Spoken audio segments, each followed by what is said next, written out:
In John chapter 4, Jesus tells one of the most striking stories in Scripture.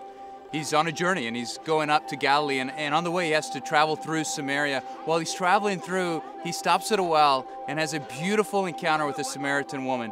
It's this encounter in which he talks about how he is the living water, and he uses physical water to spring into a conversation about living water.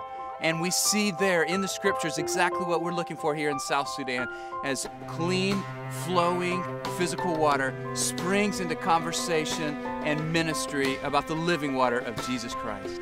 All across South Sudan, the people tell us that their greatest physical need is clean drinking water. I've heard of the need, but having come here, not only have I seen it, but I've experienced the great devastation and the great need for clean water here. Coming up to a river, and it's just about as dirty and muddy as it could possibly be, and this is where mothers are taking their children to bathe, and knowing that there's not a possibility of really getting clean there, but they try and they want to. And so that's the only place they have to go, but this is also where they're getting their water to drink from.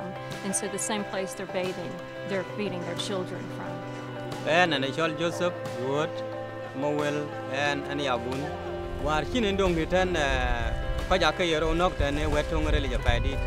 Then in a pure wedding elite and Kachin quite for the Akayogrin Kayai Jan, Bukala one, the Pugatin. The Arake, Chagwako, Bukayala Yapu one with the paddy. Miti kor ake rono ka padi kanen kan yara loy waren ki dung ki abai. A few days before I came, my daughter asked me, knowing the devastation, knowing I was going on this trip, why didn't God do something about it? And the fact of the matter is, God has already done something about it. Seeing the water wells here on the land, I realized God has already provided the water. It is underground. The South Sudanese people have water. And so God is calling us to step up and do our part.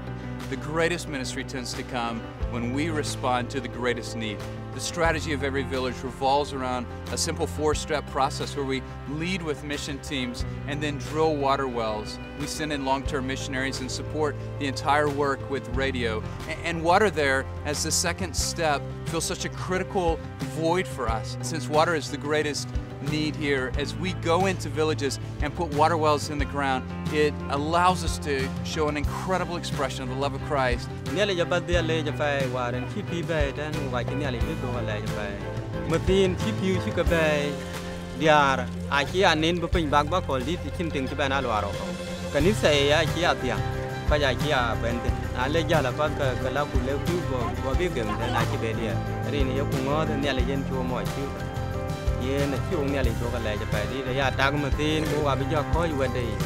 Today we traveled for quite a long ways to get to this village, and as we drove in, we were able to see this guy just leaning on the water well. What an amazing picture it was of here. This well is such a staple of life, as if the village revolves around it. Just next to the water well is the church behind me.